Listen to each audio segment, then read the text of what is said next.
discuss the principle of chinuch, and it's a very important principle that chinuch is getting the child and adult, whatever it is, accustomed and oriented in the reality of his life, which he already perceives.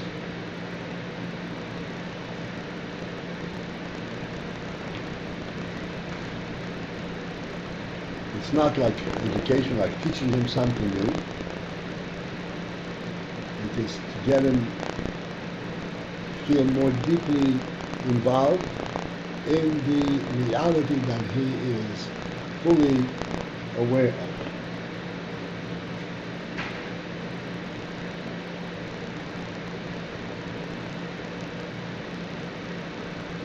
There are many pitfalls, so to speak, that fall into the category of chinuch.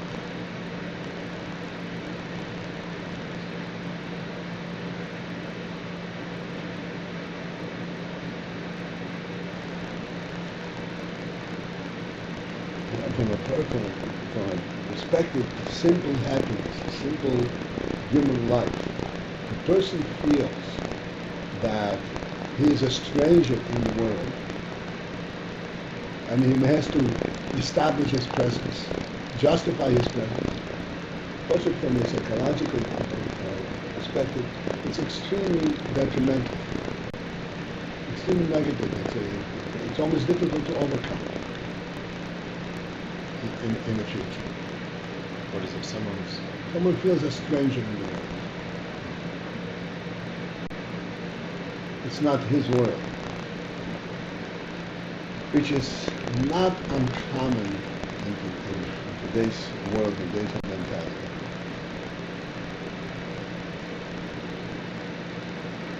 So we are not talking from a psychological perspective. We are talking from a Jewish and a Torah perspective. But there is a similar in it.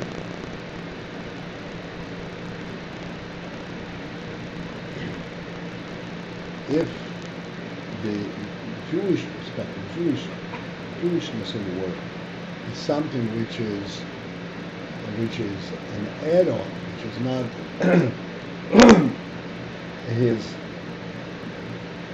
his normal orientation, then he continues to be a stranger. Even if he is convinced this is true, this is right, a person does not live his life on the basis of his mental condition, mental conviction, and mental guidance. A person lives because he is into it. This is his reality. This is his life. And if it is not his life, then ultimately, as we said, it's an amazing thing that we have many instances where somebody who really grew up in a perfectly appropriate Jewish environment, and he completely drops it off, and he says one thing: I don't relate to it. I don't relate to it. It's not real to me.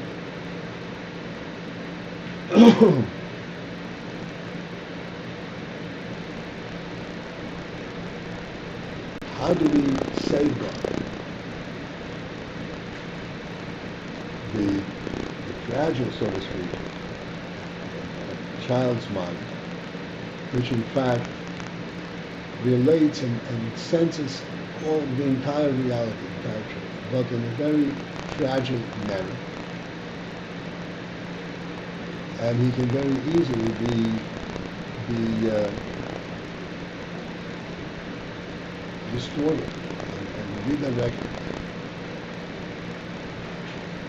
and lose his sense of what he is. Especially from the child's perspective, as we always say, there's one very dangerous thing that a child, that we have to protect our children, is that they should not feel that this is just a childish, this is not real, this is just a childish, innocent, naive perspective.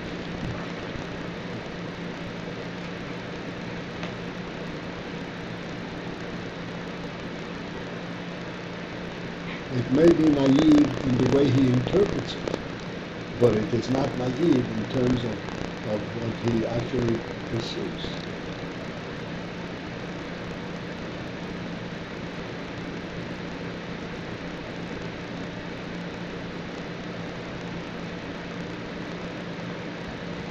So let us try and kind of go through a little bit of the process, of the trek, of the path.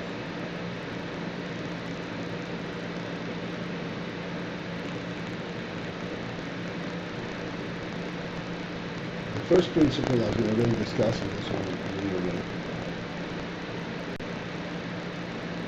Every person, and the child absolutely included, senses that there's reality in the world. There's reality. He doesn't even consider it as real. He knows that if he opens his eyes, he's going to see the sky. How do you know he's going to see the sky? Because that is the reality in which he exists. As long as I exist, the sky is going to be. It doesn't have to go. It doesn't go to this Venus. But there is so to speak, a broad reality.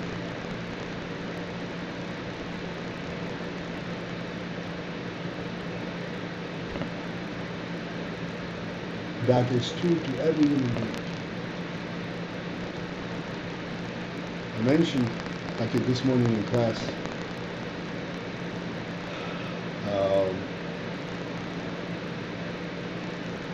the phenomenon that existed in the secular world, not in the third world, in the secular world,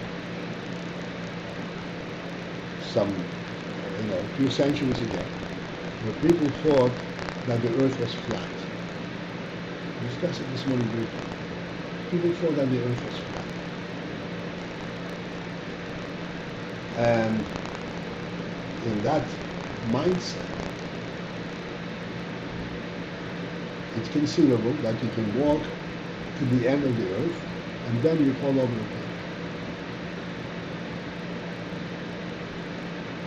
So even though nobody experienced that cliff, that limited mentality created a very profound effect on the human mind. And what is the effect? There's a lack of reality. It is, you have to watch out where you are. It's real up to a point. And we can reach the end of that point and it's no longer real.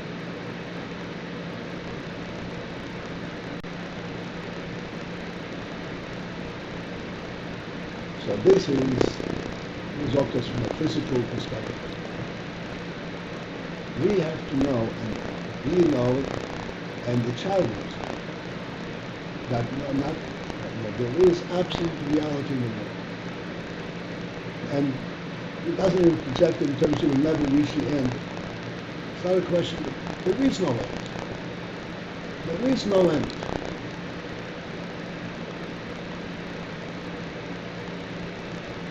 The real reason why we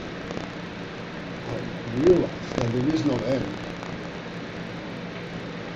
please understand, it is not because we know that the earth is circular and will never fall off the cliff. Like we spoke many times, that hopefully your vision, you see the whole expanse. The real thing that you see is not the expanse of space. The space is always composed of many lots of space. It is the source, that which we taste, the God we will. The reason that there is no end is not that the world has no end, but that the world is a godly creation. And God has no end. By definition. That is really the essence of the human mind.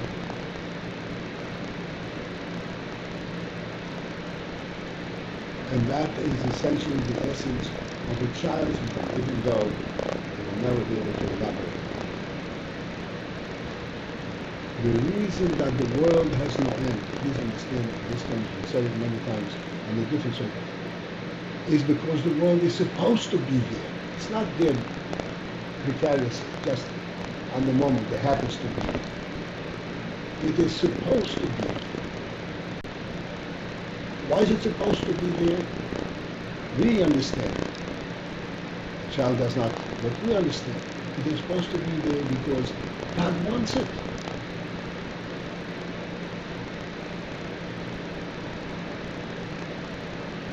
God is supposed to be, that's what Rambam said, the first principle of human consciousness is that there is a first being. That's the first principle. We do not find out that there is anything, that there is a world because we touch it. We know it before anything, before we were born.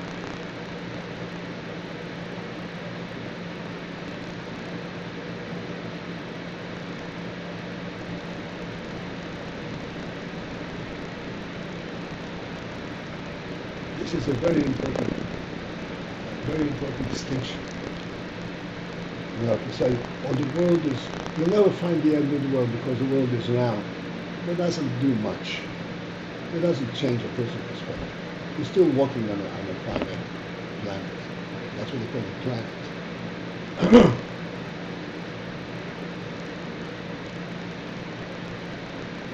You are where you belong.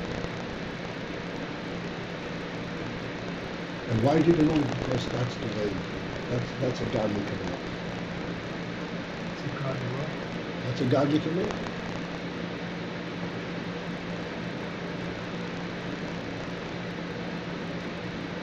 God forbid we should be oriented on the basis of our physical viewpoint, our worldly viewpoint. This is the beginning of all mental sicknesses.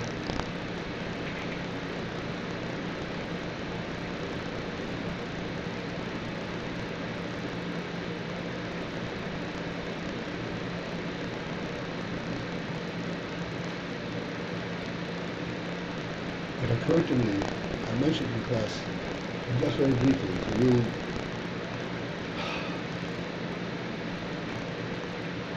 a little side point, very important.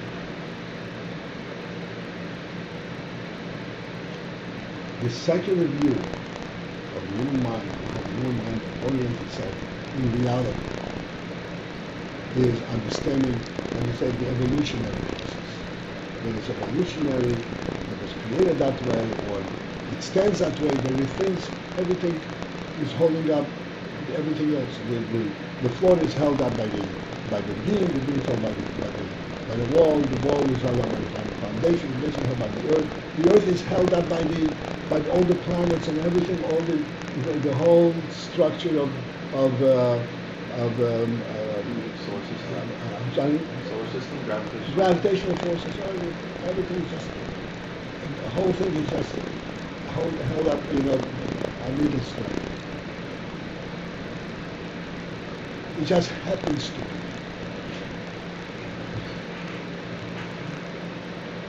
That is really a horrific perception.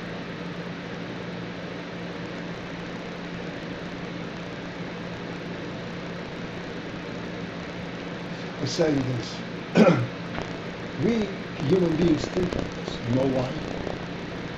Because even though we live in a home that is three-dimensional, it's a real entity. But these three dimensions were built one dimension at a time. That's how we perceive things. We build one wall at a time, then we have another, then the third we have a fourth, then we have a seat. And now we have a heart. And therefore, the home is a result of three dimensions, six dimensions actually.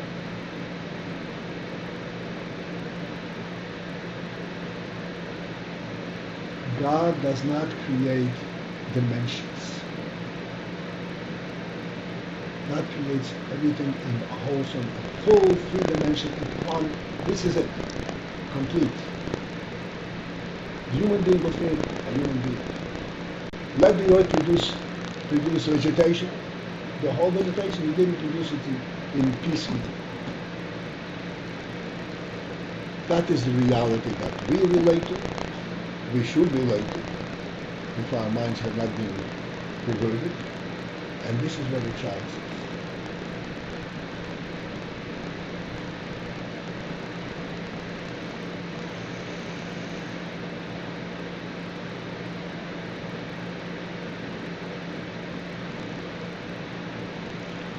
And this, so to speak, the three-dimensional reality, as a reality, not as a result of dimensions.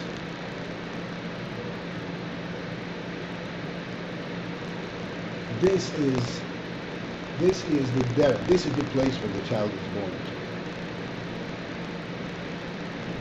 And now the child is going to grow and is going to start thinking, what is this place all about? And our chinuch is to give him a sense, where does this reality come from? What is this reality about? This is why we say Moida'ani. This is why we make a bracha. This whole chinuch of saying Moida'ani, making a bracha, and the fruit of making a bracha, whatever, taking from waking me up and taking from putting me to sleep. This is all substantiating. This is nothing new. Substantiating the reality that the child perceives in his life.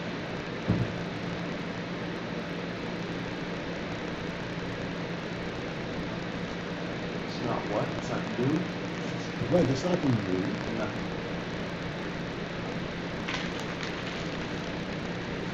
He always said, when a child goes to Cheder and has learned Bereshit, one or two of his mind is always. I can't imagine a child saying, Rabbi, what? God created Shemayim always?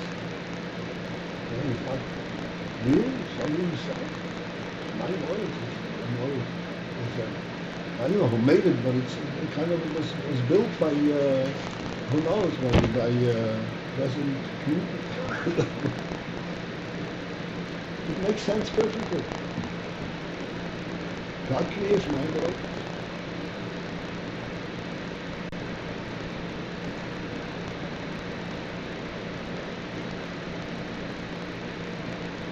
So, how do we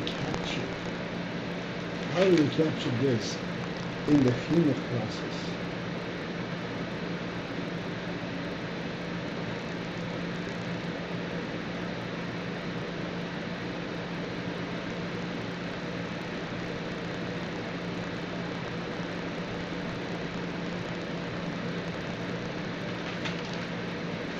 This is, as we started talking last week a little bit, this is the principle that we all the time substantiate and emphasize.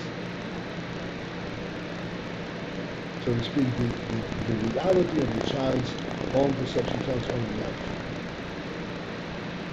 We started saying an interesting thing, which is, we have many interpretations among Hasidim. The Rebbe insisted, said that the child should have his own siddur. The child should have his own ownership, whatever it is. And he should say Moida'ani from his siddur. He should bench from his siddur.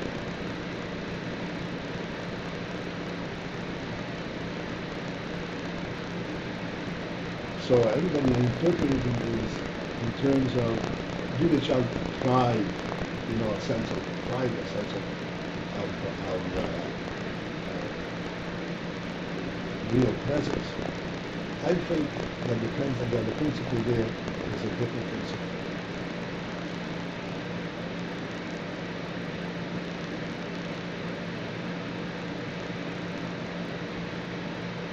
As I said before,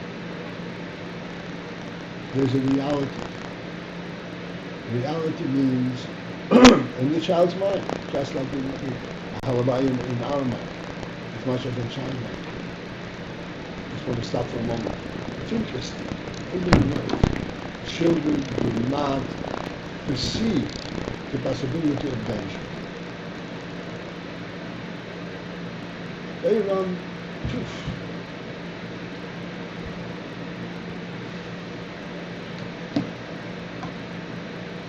They're fearless. They're fearless because they're stupid, because they don't understand that you can get hurt. No, they're fearless because they're in their own domain. There's no end. This is the reality. And we don't want to interfere with that. That's fine. What's the story about? Well, the obvious question that comes next is how do we maintain balance?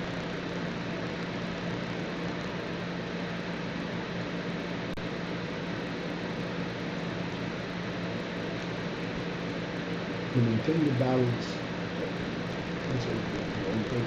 in principle, maintain the balance by not exposing children to a danger, to a fatality situation.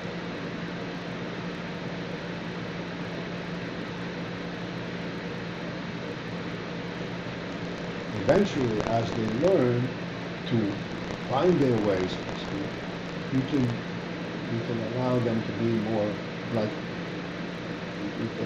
down the steps, up the steps. That is already kind of a precarious situation. You have to be much more careful. You can't just knock and run up and down. So you don't expose them to that. Then we also want them to know for the future, because not every time you're actually there, you want something maybe a little too late. So you want them to somehow be able to slowly know for the future.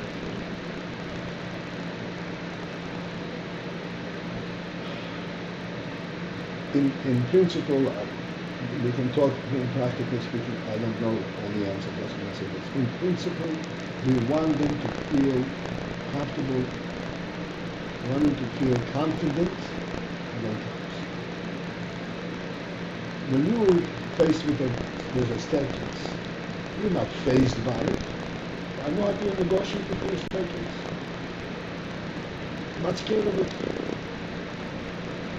I know exactly how to do it. I'm prepared for it. Because I understand how it works, even though it may be a steep staircase, but yes, it's going to hold. And you don't want to expose a child to a precarious situation. And that's why we expose them, we teach them al-pi darka. Darka means in a relative terms, in a very limited exposure. So that he feels comfortable and he does not sense a sense of danger. Because the truth is, again, why not a sense of danger? Because really everything that exists is is the way it should be. Because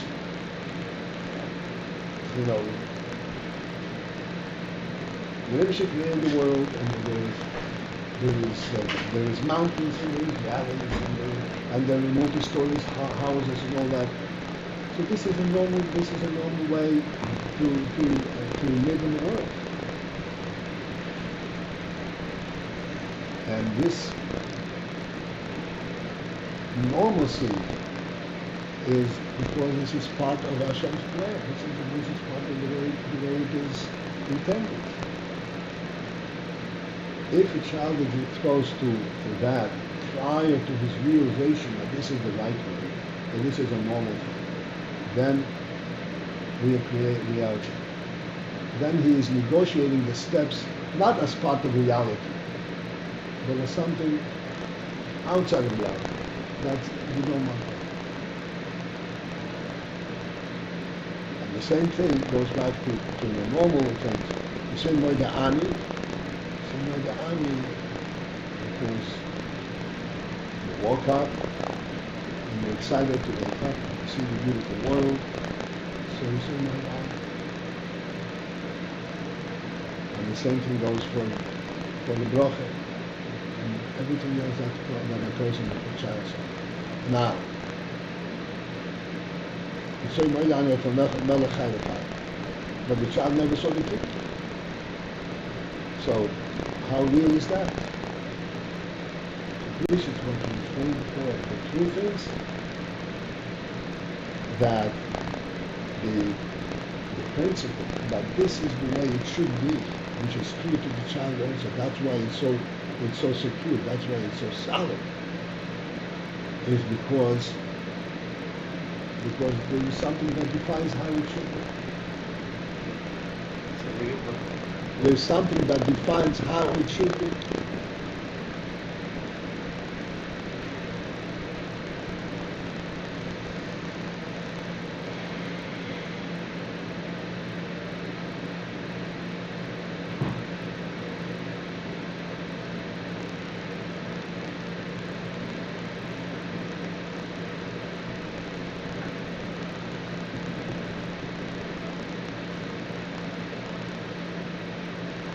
I want to step away from the child for a moment and come back to the adult. Because if we understand ourselves, we will understand the child. Ourselves, we're all confused. We have all kinds of things bombarding our minds. We have to clear our mind. As mentioned many times,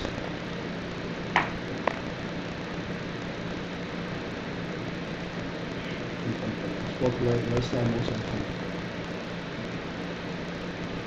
Chokhmah is the highest sense of perception of time. Chokhmah. It's the highest for many reasons. One person, Chokhmah is beauty, which means it takes the reality the way it is. And it takes it because it's real, not because I understand it, because I like it this way. It takes the reality the way it is. What is the reality that Chokhmah perceives? That's exactly what Chokhmah perceives.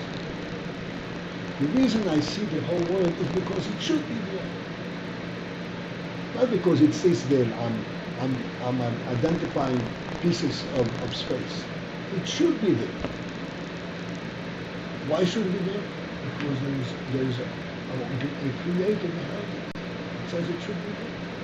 And I'm relating to that creator. Nobody lives in the world. He lives in the godly reality. Nobody really lives in the world.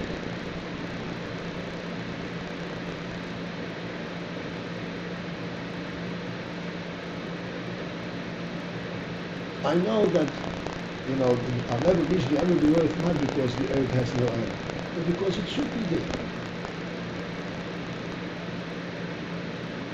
Eventually, you see it how it's designed into the earth, into the world itself.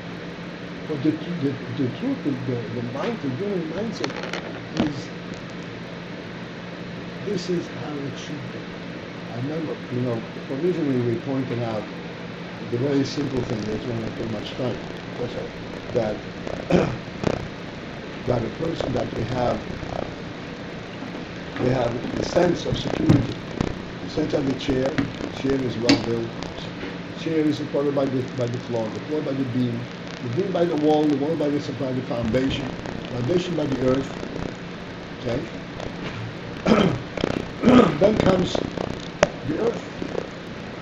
The earth is no man's land. The earth is not.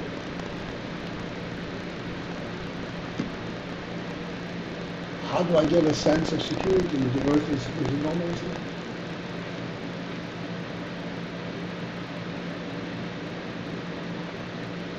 What's the answer? The earth does not need support. The earth is where it should be.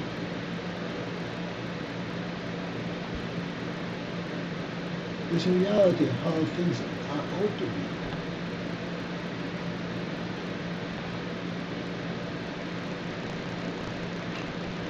Why? Because this whole world is not an accident. The whole world has a meaning, has a plan, has a purpose, is real. And therefore the earth doesn't need support. The earth is there by godly command.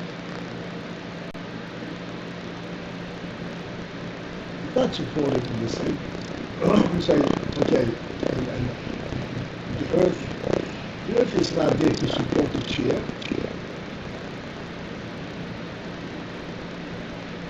Let me step back now, and this is the point which I'm going to make.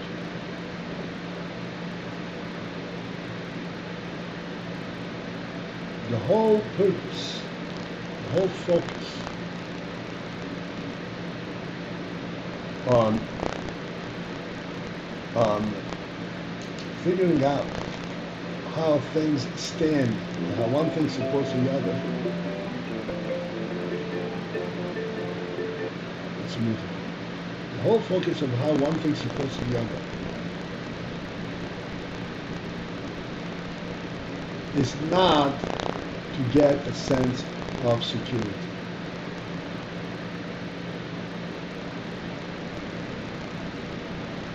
Rather, it is in order to identify where am I supposed to be?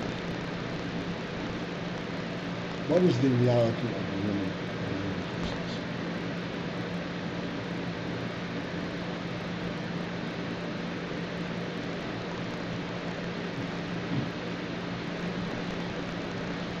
Everything that a person sees, at any time is limited. Even if you look at the expanse of the sky, you see they're limited, big, but it's still limited.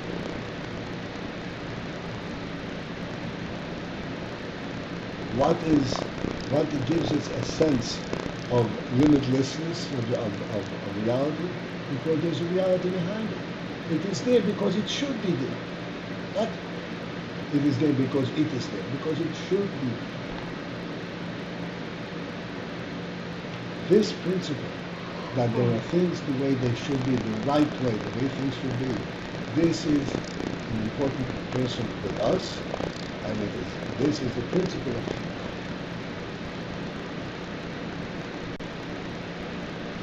human. Nechanan Akidato is a shot that he feels he is in the real world. There is reality to it. It's not even not in terms of how big the world is. He is where he belongs. He is in his home, in his start in his money. He belongs there.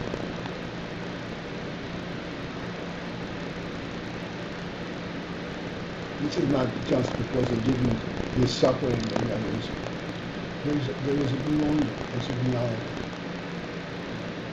And of course, this extends, when he goes out to Cheder, the same thing.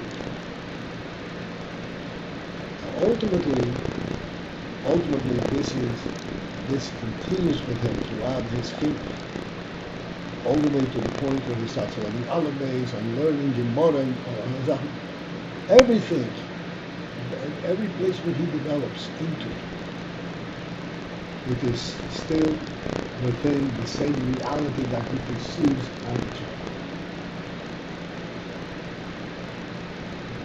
It's expanded in terms of its size, but it's the same reality. Everything is the way it should be. And this is what is the key? To get the child and some things are the way they should be. You woke up because you should be.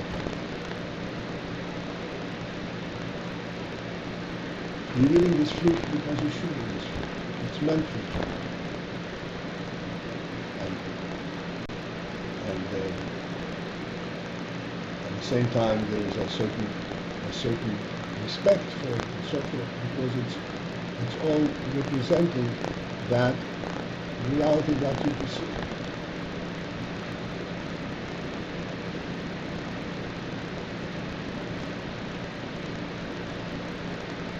Talking about normal childhood behavior in terms of respect for the home and so forth.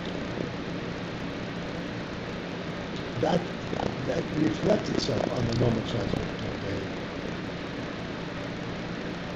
Because, as I said, this is the fact that this is how it should be, this is the sense of conflict of the child. This is the sense of his reality. This is not an added thing.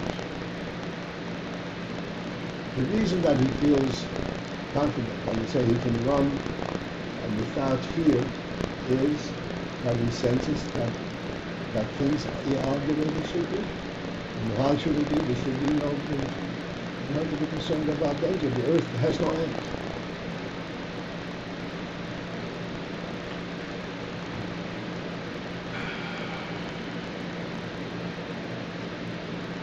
It is known, and I'm just jumping a little bit this time, that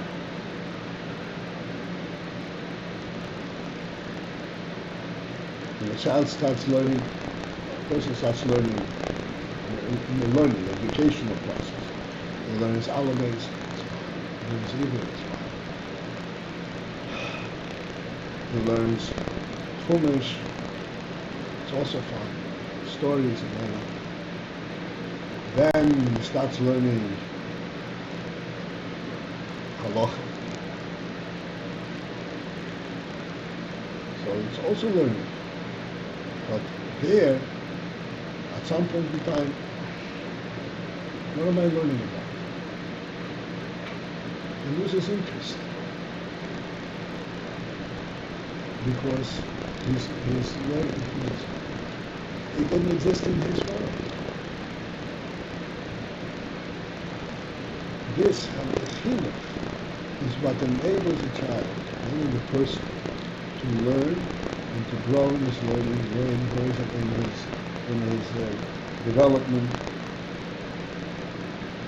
as far as his intellect can carry.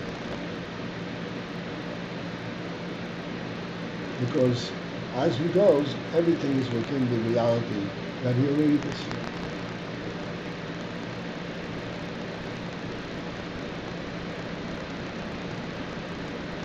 He understands that in Hashem's world, in this world that I perceive, there has to be right and wrong. There has to be good and bad. And he's identifying with it. Just, projecting further, the important principle here is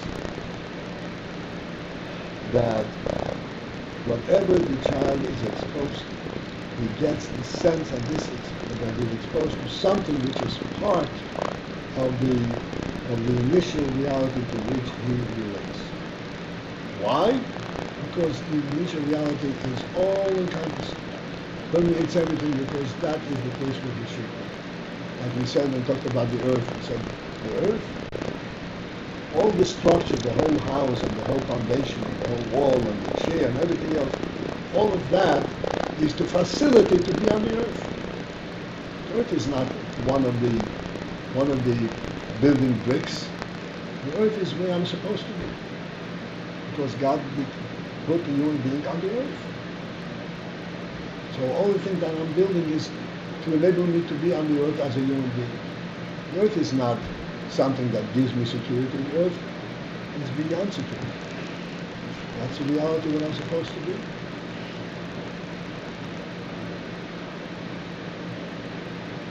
The chinuch is what develops in the child the sense, this overall reality. Things are because they're supposed to. Because there's a creator. And because this is where where halacha comes from, where proper behavior comes from, and everything else. If proper behavior is superimposed on the child, then he feels uncomfortable. Then he begins to rebel. If proper behavior is just an exposure, projection from the reality. The reason we have proper behavior because this is a real world, and you are part of that reality, then you won't reject it.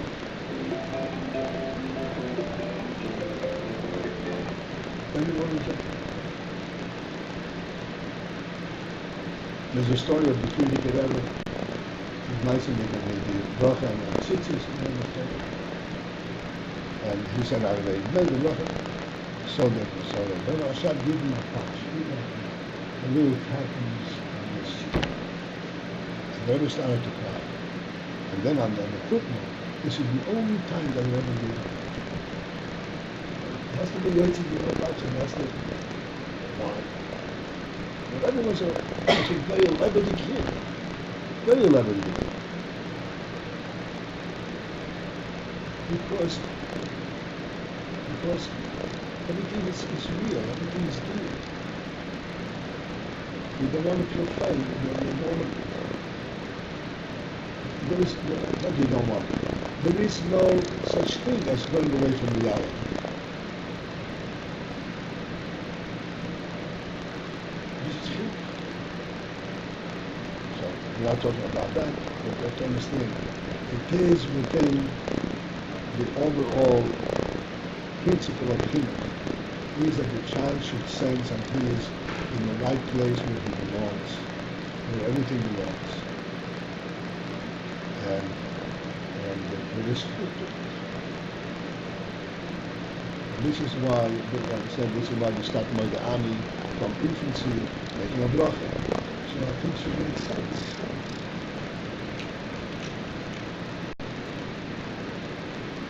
Not to superimpose on it further, but to give him a sense of reality.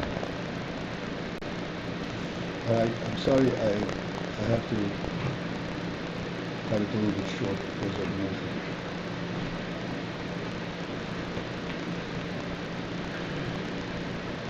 No question. Yes, questions, but you'll have to, I don't want to mislead.